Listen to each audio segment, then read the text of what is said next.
এক ভাই প্রশ্ন করেছেন, ঠান্ডা খাওয়া কি জায়েজ? ভাই, ঠান্ডা কি জিনিস তা বুঝতে হবে। এটা হচ্ছে গুইসাপ জাতীয় প্রাণী, আবার কেউ বলেন টিকটিকি জাতীয় প্রাণী। বুঝলেন? আসলে ঠান্ডা খাওয়াটা হানাফি মাযহাব মতে নাজায়েজ, মাকরু তাহরিমা। আবু দাউদ শরীফের একটা হাদিস আছে, আল্লাহ রাসূল সাল্লাল্লাহু আলাইহি ওয়াসাল্লাম ইরশাদ করেছেন, নাহা রাসূলুল্লাহ সাল্লাল্লাহু আলাইহি ওয়াসাল্লাম আন আকলি লাহমি দাব্বে। হাদিসটি আবু দাউদ শরীফও আছে, মিশকাত শরীফও আছে। আল্লাহ রাসূল সাল্লাল্লাহু আলাইহি ওয়াসাল্লাম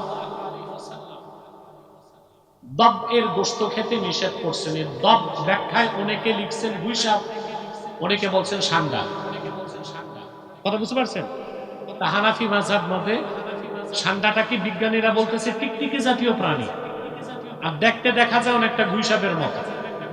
সর্বোপরি ওলামায়ে কেরাম হানাফিদের ফতোয়া এটাই, ষান্ডা খাওয়া মাকরুহে তাহরিমা, যেহেতু হাদিস শরীফে নিষেধ এসেছে। আর একটা রওয়ায়াত আছে বুখারী শরীফে যে রাসূল করিম সাল্লাল্লাহু আলাইহি সাল্লামের সামনে সাহাবায়ে কেরাম খেয়েছিলেন, আল্লাহ রাসূল সাল্লাল্লাহু আলাইহি সাল্লাম ধরেন নাই, আবার সাহাবায়ে কেরামকে কঠোরভাবে নিষেধ করেন নাই। তো উসুল হচ্ছে যে কোন হাদিস দিয়ে যদি হিল্লত সাবেত হয় আর কোন হাদিস দিয়ে হুরমত সাবেত হয়, ইদা তাআরাজাতিল হিল্লাতু ওয়াল হুরমাতু ফাতুরাজ্জাহুল হুরমা। বুখারীর একটা রওয়ায়াত থেকে দেখা যায় খাওয়া যায়, আবু দাউদের রওয়ায়াত থেকে দেখা যায় খাওয়া যায় না। তো উসুল অনুযায়ী হানাফিগণ সিদ্ধান্ত নিয়েছেন যে হাদিসে নাহি আসছে, নাহি খাওয়া যাবে না, ওইটার উপর আমল করতে হবে। এই জন্য হানাফিদের মতে এটা মাকরুহে তাহরিমা, হারামের কাছাকাছি। ঠিক আছে? না খাওয়াই ভালো না, না খাওয়াই উচিত, ভালো না উচিত। মানবিক করিডোর নিয়ে সেনাবাহিনীর কি করা উচিত, এটা তো আপনারা দেখছেন RTV টক শোতে আমি বলেছি। মানবিক করিডোরটা নিয়ে আমরা ধোঁয়াশায় আছি, আসলে সিদ্ধান্ত কি হচ্ছে। তবে সর্বাবস্থায় বাংলাদেশের ভূখণ্ডে রোহিঙ্গাদের জন্য হোক বা অন্য কারোর জন্য হোক, মানবিক কারণে হোক, করিডোর দেওয়াটা দেশের স্বাধীনতার বিরুদ্ধে যেতে পারে। কেন? রোহিঙ্গাদেরকে বিতাড়িত করছে কারা? মায়ানমারের জান্তা আর্মি শুধু না, আরাকান আর্মিও। আমরা অনেকে মনে করি আরাকান আর্মি ভালো না। আরাকান আর্মি আরাকানের স্বাধীনতা চায়, কিন্তু ওরাও উগ্র বৌদ্ধ জাতীয়তাবাদী বিশ্বাসী, ওরাও মুসলমানের শত্রু। জান্তা আর্মি আর এই আরাকান আর্মি তারা মিলেই রোহিঙ্গাদেরকে বাংলাদেশ পাঠিয়েছে। এখন মানবিক করিডোর করে অনেক বুদ্ধিজীবী আছে দেশে এবং বিদেশে, বলে যে এই 10-12 লক্ষ রোহিঙ্গাদেরকে তো মানবিক করিডোরের মাধ্যমে বার্মাতে পাঠানো হবে। তো তারা লিখিত গ্যারান্টি নেই বার্মা থেকে যে 10-12 লক্ষ লোককে আমরা বার্মা পাঠালে আবার তাদের উপর হত্যা, জঙ্গ বা গণহত্যা করা হবে না।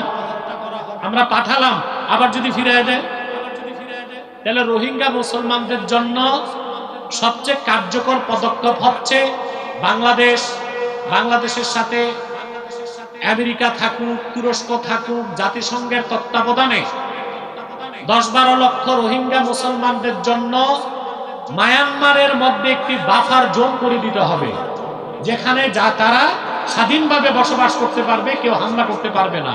এটা হচ্ছে আপাতত সিদ্ধান্ত।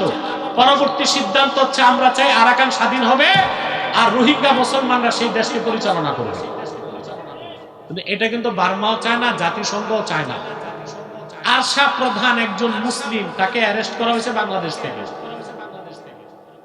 আমরা যদি রোহিঙ্গাদের পক্ষেই থাকি, আমরা যদি চাই আরাকানে নির্যাতন বন্ধ হোক, তো আরশা প্রধানকে কেন গ্রেফতার করা হলো?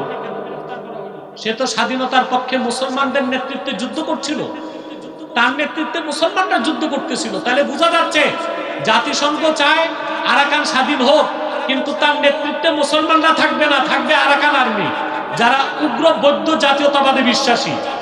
আরাকান স্বাধীন হলেও রোহিঙ্গা মুসলমানদের কোনো লাভ নাই।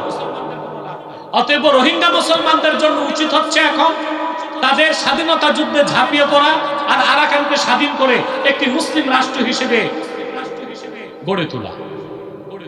এখন তাদের সাহায্যের জন্য যদি মানবিক করিডোর আমরা করি, আর এখান থেকে যদি রসদ, খাদ্য, কিছু অস্ত্র, গোলা বারুদও যায় আরাকান আর্মির কাছে, জান্তা সরকার যদি বাংলাদেশে তখন হামলা করে, তখন বাংলাদেশ কি যুদ্ধে জড়াবে না?